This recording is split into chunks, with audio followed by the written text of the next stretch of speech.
Have you ever wondered what it's like to be unguardable in the NBA? Well, get ready because we're about to find out. And sometimes unguardable doesn't mean you just can score 50 points every single game, but it's more about the attention to detail and how you affect your offense by getting the attention from a defense, right? So I know that might not make too much sense, but we're about to break down Luka and how he is able to make this Lakers offense one of the toughest in the NBA to stop.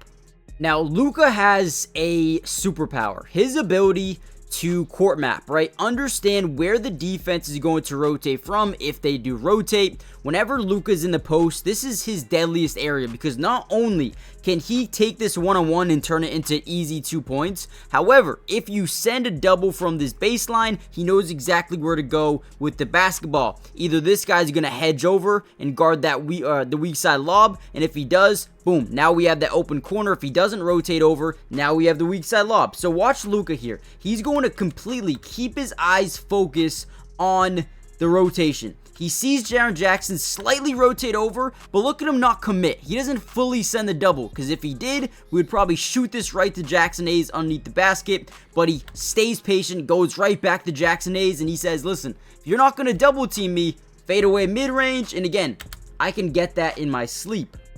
And then this play right here is the literal example of being unguardable, because no matter what you do, you already lost. When you run this high pick and roll with Luka, you're most likely going to succeed, because what happens is this defender is always taught to fight over, and then as Luka gets leverage into the lane, we put Ja Morant in what you call jail, right? This is a basketball term where it basically means your defender gets stuck behind you.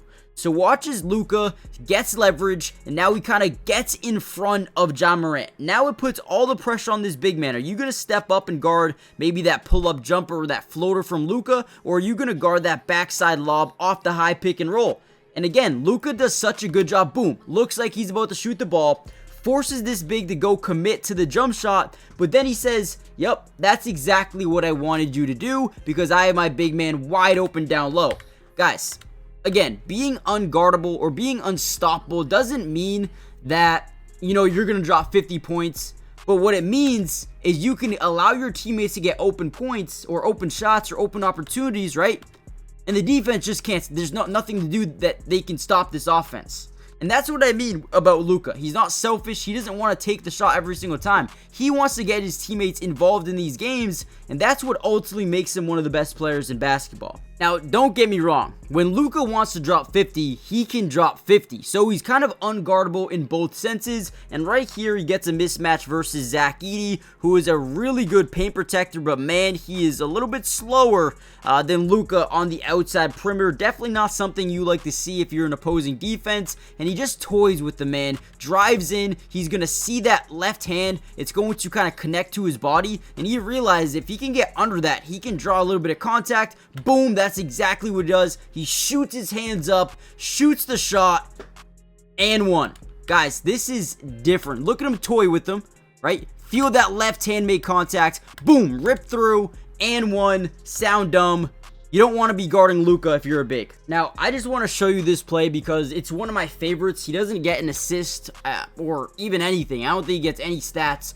But the way this team moves the ball when he's on the floor is unbelievable. So we get the ball top of the key. You kind of get that initial double team on LeBron. Whenever you're able to do this, you kind of force this defense to be stuck in rotation for pretty much the rest of the possession, which is how you beat teams ultimately, right? So we kick it over. We get rotation from Wells. He's got to play point A to point B, back to point A, right? So he's getting back over. We're going to up fake, get him up in the air. Again, create more rotation from this defense. And as Zach Edey rotates, we kick, we swing, we draw rotation from the strong side corner, we swing, and we ultimately get a wide open three for Austin Reeves. And again, when you're a guy like Luka, you're going to draw so much attention on every single play. So once he catches this ball, a lot of guys are like, oh, we got to go over to Luka. You get one, and then you get two guys to completely rotate over, and even a third starting to stagger over as well. So again, Luka, difference maker. Now, before we get any further into this Luka breakdown, do me a big time favor, guys. Hit the like button if you want more of these breakdowns. I'm going to cover the Lakers throughout the rest of the season and the playoffs, but also comment down below part 2 if you guys are liking these videos and want more. That's what that tells me. If I see enough P2s, I'm going to continue to post these Lakers videos all year. So hit the like button, subscribe, join the family, turn on post notifications. That way you guys are notified every time we drop a LeBron video, a Luka video, a Lakers video in general. So join the family. Let's dive back in. Now, we already talked about a play like this, but he does it again. Toys with Zach Edey, right? He gets the switch and he says, hey, listen, you're going to have to rotate over. And if you don't rotate over and send a double off me or off my teammate, you're going to be done. Look at him toy with him once again. Act inside, step back. Nope, I'm coming back. Draws that body contact once again. He is so elite at feeling where the pressure is coming from, bodying him up, getting that contact, and then once again, look at this finish. How do you make this shot? Someone please comment down below. What is the math behind this? Because what? That is like, dude, that's like Kyrie Irving. He must have learned it from Kyrie. No, this dude is just a magician with the basketball. He could do that by himself. That is unreal. All right.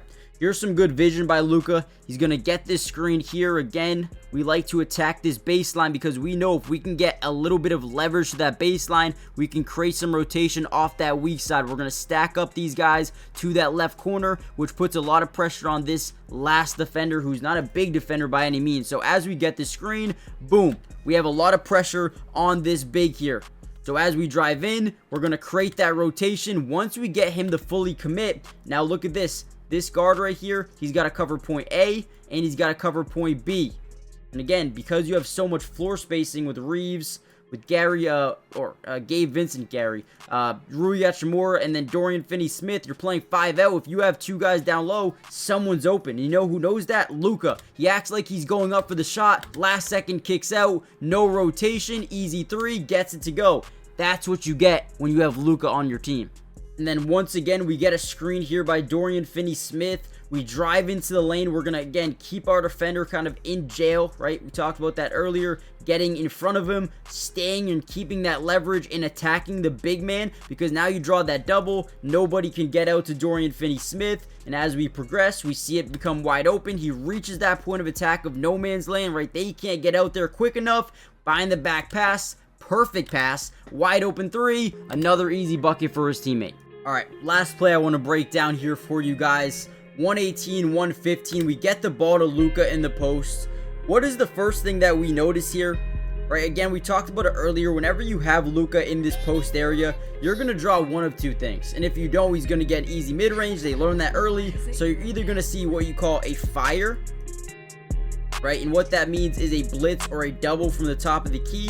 But since LeBron's out here, it's very unlikely they overcommit to that. So what they'll tend to do is send this low post, weak side big to rotate over. Now watch Luka. He's going to pump fake the mid, the fadeaway mid-range. He's going to get back into the lane, and now we get that full rotation over from the big man, because once again, you notice all game long, he's able to manipulate defenders by looking up at the basket, acting like he's going to take this shot, forcing these guys to overcommit, and now Jackson Hayes as a wide open lane to the basket. Boom, last second lob, unbelievable pass. You cannot make this stuff up, man. Not only does he get his guy to overcommit on the fadeaway mid-range, gets by him, but manipulates another guy on the ground. This dude is an absolute cheat code, man. Absolute cheat code. In tonight's game, 29 points, 8 rebounds, 9 assists, was a plus 11, and was an absolute dog tonight for the Lakers, who win another game, 45-29. Man, with that being said, we're going to head out of here. Hit the like button, subscribe, join the family, turn on post notifications, and I'll see you in the next one. Remember, comment down below P2. Peace.